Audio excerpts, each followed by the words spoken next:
Hey, Blake T. Wild here, and I don't know if you're aware, if you're in the know, but Deadpool 3 is on its way, and we're only a couple months left. At the time of recording when this episode comes out, of course, just a matter of time before we are able to witness the cinematic return of both the Merc with the mouth and the guy who's the best there is at what he does, and what he does isn't very nice. And if you're even more unaware, Deadpool 3, aka Deadpool and Wolverine, is going to involve the multiverse. And according to some leaked images and posters, the Deadpool Corps. Hence this video. But there's also going to be a bunch of stuff where Deadpool's fighting through the different dimensions, and he's gonna be with Wolverine, and they're gonna be off Hellscape Wasteland where the people in the Loki, Frog Thor with, and also Sabretooth is going to be Mad Max of just got dumped there in the shitter, and the gonna be there, and automobile, and they're gonna be Deadpool. There's another Deadpool with he's gonna be in, then they kill, and that's all I know. But before we bear witness to the Deadpool Corps appear in some form or fashion, I'm not imagining much, especially based on what we got of X-Force and Deadpool 2, we gotta go back to a time when Deadpool was really popular. The early 2010s. Like, Deadpool is popular now, but he wouldn't be this popular if it wasn't for the popularity that he saw about 10, 14 years ago. Oh, the joys! Reminisce of a decade past. D-Pity was all the rage on YouTube. The Deadpool video game was releasing. A game that I still have in my Steam library, even though they took it off. And Deadpool had his main series, and Deadpool had his main comic series and at least 5 limited series or spin-offs running concurrently, sometimes overlapping with one another. It was the era of Deadpool. And what better way to bring the cash cow that is Deadpool, the Merc with the mouth, to the forefront than to leave a like on this video and bring back his creator, Rob Liefeld, to do the artwork. Released in 2010, written by Victor Gischler with art by Rob Liefeld. This is the Deadpool Corps. And before I do get started, let me say, if you haven't read this before and are looking to read it, I would recommend it, but it really should have been 5 to 6 issues at most, instead of 12, because the whole reason for the Deadpool Corps to form, as we're about to find out, is to stop the universe from being destroyed, but that whole storyline is solved within the first 5 issues, and then after that, the story just pretty much falls apart. But you may be unfamiliar with the Deadpool Corps themselves. Lucky for you, Marvel released a 5-issue miniseries called The Prelude to the Deadpool Corps, which will tell you everything you'll need to know about this Deadpool event. If this was in modern day, this 100% would have been an event. There would have been even more Deadpool variant covers, I should say. But let me tell you who the Deadpool Corps are. Lady Deadpool, Wanda Wilson. She's from a universe where America is in the midst of a horrible civil war, and General America is leading the forces of the American government. Also has a cybernetic arm, because in a previous Deadpool series, the zombified head of Deadpool bit his arm during a little bit of multiversal travel that they were up to, and they amputated it. Deadpool of this reality is hired by the Rebellion, and during a fight with General America, mainstream Deadpool appears and whisks Wanda away. Kidpool. Wade Wilson is the most hated child at Xavier's orphanage for troubled boys. And after angering both Xavier's orphanage and Emma Frost's all-girls school during a boy-girl dance, Deadpool arrives in the nick of time to save young Wade from being reprimanded by Headmistress Storm. It's kind of like baby Looney Tunes, this universe, only horrible because Will Spertatio cannot draw children. Look at this! It's manic! Headpool. Check out my videos on Marvel Zombies Volume 1 and 2 for the origin and history of his universe, and his story is elaborated on in a future Marvel Zombies storyline that I will be getting to. But he is sent to Earth 616, becomes trapped in the ocean until a group of sailors finds him, takes him to an island of a crazy rich man in a most dangerous game situation, and then Deadpool collects him after banging the rich old guy's hot mistress. And finally, everybody's favorite, Dogpool. A stray dog named Wade Wilson is experimented on, but when the experiment doesn't work, the dog dies and is tossed in the garbage, where he awakens hours later, becoming Deadpool, the Merc with a bark. Then Dogpool became a circus attraction as a dog that couldn't die, and he had like a rival Wolverine-esque dog who Dogpool shot out of a cannon into a vat of boiling acid, and that's when Deadpool arrived from another dimension. And now you're all caught up. It's just that simple. The book begins in the midst of space. A character called the Contemplator, who originated as a Jack Kirby character in Bicentennial Battles, a Captain America oversized issue from 1976, informs the now converged Deadpools that they have been chosen as champions of his cause to save the universe. But before the Contemplator can properly explain, he's interrupted by Deadpool, so he just decides to show them mentally what they're dealing with. The cosmic awareness, which is a giant cloud in space. Do you get it? Anyway, similar to Galactus, the awareness devours not just the worlds themselves, but the very consciousnesses of the inhabitants' minds. Every thought, memory, feeling is destroyed and absorbed into the awareness. That's where the Deadpool Corps comes in. Since their minds are broken, the awareness should be unable to consume them. Hopefully, that's the thought at least. And then the Contemplator and his Catman assistant send the Corps on their way. Meanwhile, the Grand Master, who you may recognize as being played by Jeff Goldblum in the MCU, and his fellow Elder of the Universe, the Champion, watch on from their magical Wizard of Oz-like fire pit as they ridicule the Contemplator for choosing to get Deadpool to solve the awareness issue. So the Grandmaster and the Champion devise a plan to handle this themselves and determine that the Champion will issue the Corps a test of combat to ensure that they have what it takes. Sometime later, the Corps ride through the cosmic depths of space when Headpool alerts them that they got something on the scanner, and before them appears Trico-Slatterus, the Champion, on his wicked rocket sled. Yeah, that's his actual name. Trico-Slatterus.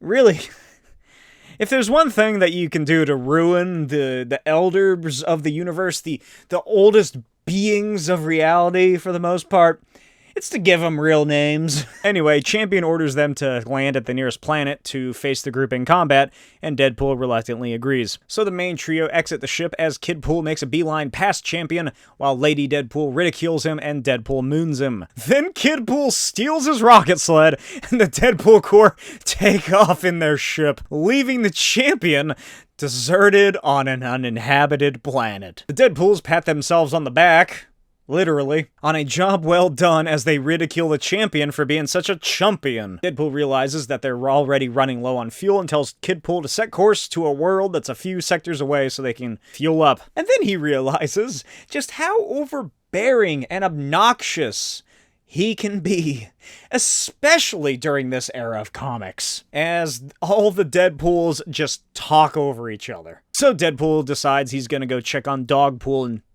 wait.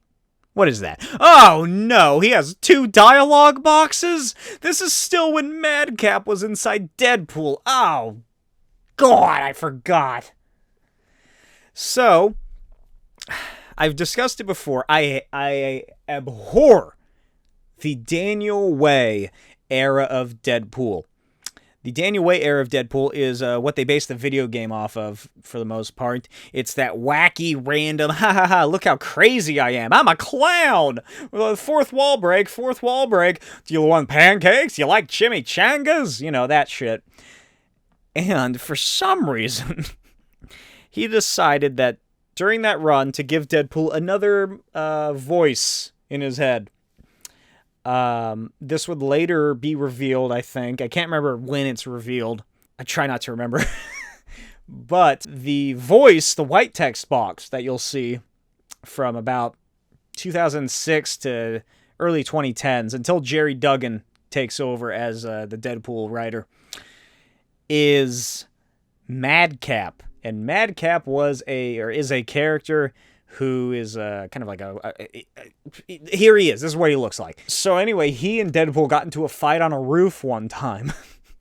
And Thor had just so happened to be flying on by, and he's like, "Verily, I'm not having any of that. That looks like a weird ordeal. I'm not talking to those two." Kabam! And he lightning strikes both of them because he's like, fuck it. You know, they look like villains. And they're both just, atomized, essentially, into nothing. So when Deadpool reforms, he accidentally reforms with pieces of Madcap inside of him, and Madcap's consciousness continues on in Deadpool's body until he escapes, and he hates Deadpool. I hate this era of Deadpool. Anyway, Deadpool walks into the ship's kitchen where Dogpool is lying on the cool tile, and Deadpool asks Dogpool how he's doing, and Dogpool's like,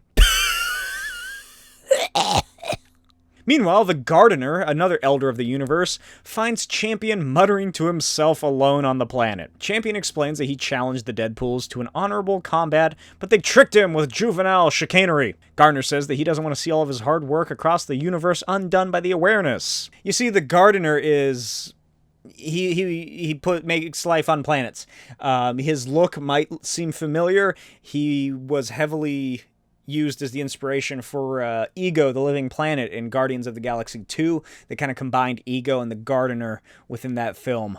Anyway, he says that he shall judge the Contemplators champions for himself, and then Champion asks if he can come along. Later, the Deadpool Corps arrives at the established world. Deadpool and Lady Deadpool tell the kids to stay at home and supervise the ship getting refueled. Then they head off with Dogpool into town, where they are immediately beset upon by alien thugs. Wanda and Wade make quick work of the aliens as Kidpool and Headpool finish naming their ship the B. Arthur. Meanwhile, the Deadpools are at a bar when Deadpool gets tapped on the shoulder and clobbered through the wall. And this is a great panel. I love how motionless Champion is, just to show off just how brutally strong this being is compared to mere humans. This episode is brought to you by my Patreon and my comics, Destructo Boy and the Custodians Agents of Cross. Each issue of the Custodians Agents of Cross is over 60 pages of pure comics, written, illustrated, colored, lettered, designed. Everything you see in these books was created entirely by myself. And this asks the all-important question, what if the only heroes that can save the world are an intelligent baboon, a girl who controls fire, the world's smartest man with the power of elasticity only in his right arm, and a four-armed werewolf? And this just follows their exploits. Like I said, it is a love letter to the 60s, Silver Age, and to all of comics in general. As you'll see as the series progresses to its 6th and final issue. This entire first issue, however, is posted in its entirety on my Patreon, patreon.com/Smokey'sVideos, where you can read the entire thing for only $2. Normally this book, I sell it for $15, which already is a far better deal than anything you're getting from Marvel or DC these days. But as little as $2 a month, you can get access to the entire issue. And I am serializing issue 2 as we speak. But that's not all, because I also have my sci-fi, zany, just crazy fun series, fun for the whole family, all-age comic, Destructo Boy.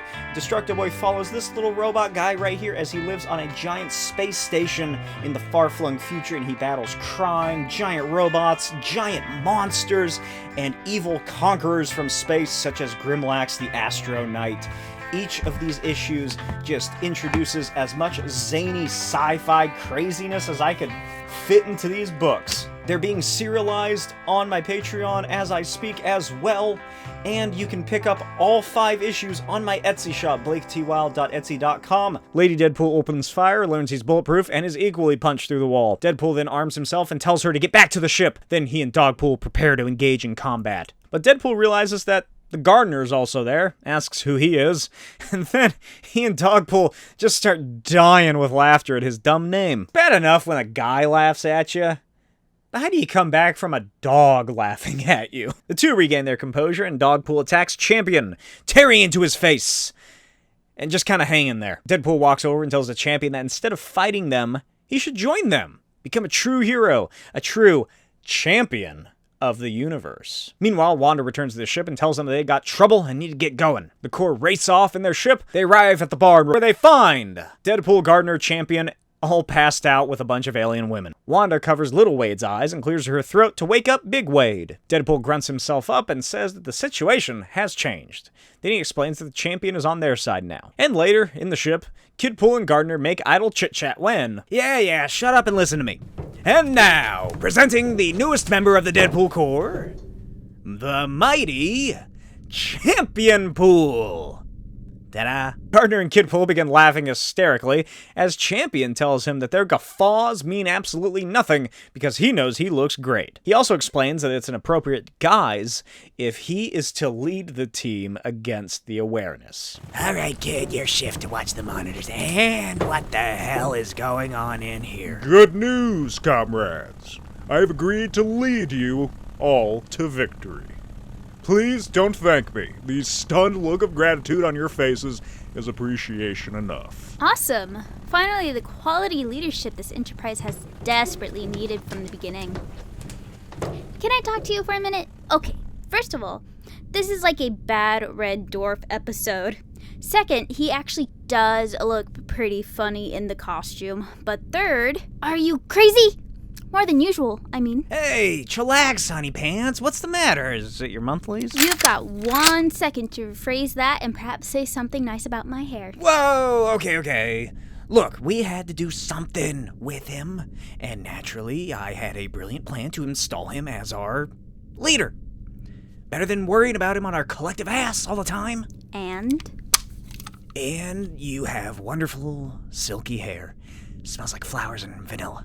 After that, the Gardener says that perhaps he should have trusted the Contemplator on his choice. Champion tells his brother not to worry about it since he's here now, and then Gardener just teleports away. 12 hours of space travel later. Kidpool informs them that there's a strange alien ship that's cloaked itself, and they say that they're servants of the awareness. And they challenge the Corps to ritual combat. And Deadpool says that this would never happen unless that the servants of the awareness also have a kick-ass warrior of their very own. He suggests that they draw straws, but before he can finish the thought, the Champion insists on handling the challenge as their leader. Kidpool gives him the coordinates that the alien ship transmitted, and he heads off on his rocket sled. And on another uninhabited planet, the Champion Pool touches down and announces his presence. But no one is there, so he figures he might have gotten the planet wrong. And as he goes to start his bike, he discovers it's run out of fuel. Then he curses the Deadpool Corps and promises to kill the little one first. Later, Deadpool tells the others that he's going to hit the hay,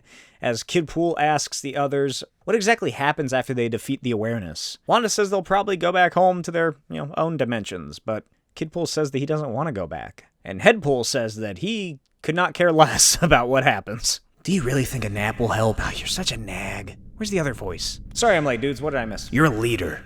You're supposed to set an example. Okay, shut up. Just shut up. This is why I hate being alone. Why I hate it when it's quiet.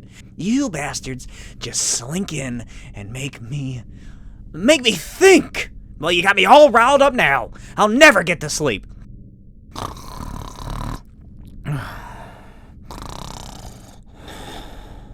I think I got something on the scanner. It's a little dot.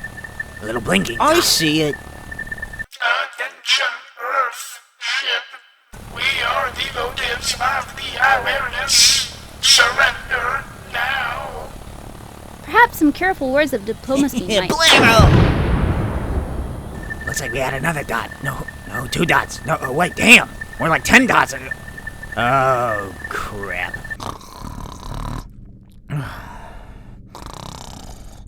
Deadpool, get your ass up here right now. We've got a situation. Oh my god! I forgot the dog!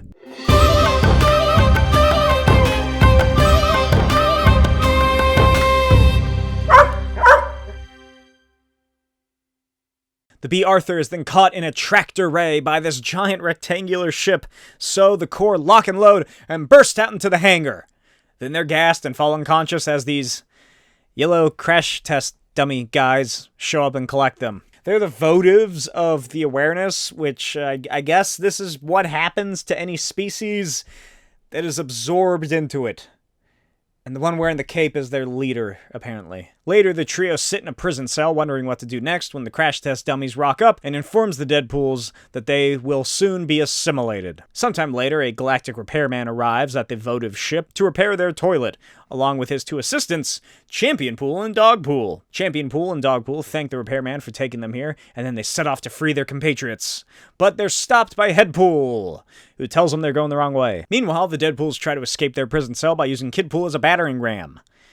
Doesn't work. Then Dogpool rushes into the prison block. He tears the Votives apart one by one in a brutal bath of alien blood. But unfortunately, the Votives are a hive mind, and the alarm is sounded. Meanwhile, on the ship's bridge, Headpool and Championpool set the ship's navigation straight for the closest star. The Deadpool Corps fight their way through the ship and back to the hangar in wicked action and violence. And meanwhile, Champion tells Headpool that he will stay behind and ensure that these creatures cannot change the ship's course. Headpool tells him it sounds like a plan, and quickly flies away. He narrowly makes it aboard the ship, and the Deadpool Corps escape as the Votive ship plummets straight into the heart of a star. And then after a couple of adventures fighting aliens and Deadpool banging this hot female Lobo kind of character, this is like a whole issue and a half. It's not necessary at all. There's no reason to really introduce this character, aside from the fact that she shows up in the latter half of this series. But like I said, it's not important at all. Because the Deadpool Corps has now arrived at the awareness. I am the mind of the universe. Soon all consciousness will be one. You will be consumed. You will all be one with reality. And now to delve into the inner workings of your minds and assimilate your very beings. Impossible. Access to your mind it's not even your own. It's bits and pieces of memories, strange nonsense, obscure and unfathomable culture and trivia. Your brains are full of bullshit.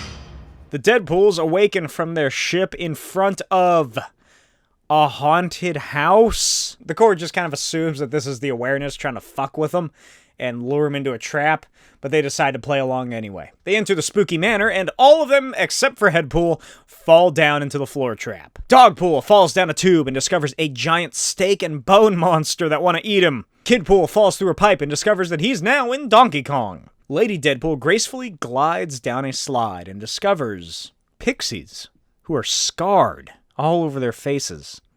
And she tells them that she's just like them, and takes off her mask to discover that her face is back to what it once was, and she's actually pretty again. Then the fairies ridicule her for being smooth and hideous and fly away as Wanda Wilson calls out to them, begging for acceptance. God damn. And Deadpool, he's just in a white abyss. A void, devoid of any life. No one to hear his jokes and wisecracks. Nothing to take his mind off of the white noise that he uses to drown out the fact that he's alone in the world, and he has no one who truly cares about him or is there for him. Meanwhile, Headpool, being undead, is able to sneak around because he has no real brainwaves. So he zooms through the haunted house until he finds a giant technological complex with a small little gremlin man hooked into it. It's a man behind the curtain. This really is the Wizard of Oz. And this is the cosmic awareness. Headpool soars over and begins chewing on all the cables on this little alien's helmet, short-circuiting the systems and awakening the Corps.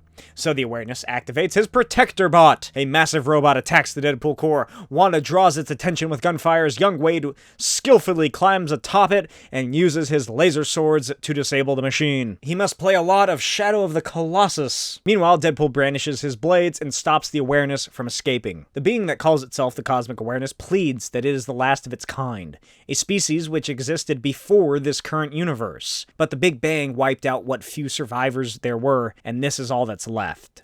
But before it can continue to make an excuse for absorbing the consciousness of countless worlds as a way to feel less lonely and take revenge on an unfair existence, Lady Deadpool just drives her katana straight through its head. And the Awareness's creations all begin fading from reality. Later, the Deadpool Corps are met by the Contemplator. He congratulates them on saving the universe.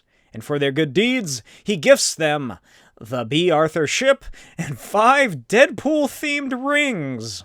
They'll only work once, but they will summon an Elder of the Universe to their aid. They hoist the rings aloft, and Deadpool exclaims that they are officially the Deadpool Corps, as Headpool asks if they can, just jam the ring in his mouth or something because he doesn't have fingers. The end. I hope you enjoyed this episode of What Is. Let me know what you thought in the comments below. Let me know of any suggestions you might have for future episodes and comics I should cover. What did you think of this series? Have you read the entire 12 issues? Because I have, and yeah, it really does kind of go downhill and get kind of pointless after a certain point. It kind of turns into like a silly game of Dungeons and Dragons where every session is just a wacky adventure involving the party that's playing, and there's really no clear-cut objective as to what they're trying to do. Like, they introduce this confederation of weird blue aliens, and that Broken Blade, the alien woman that Deadpool bangs, comes back for a little bit,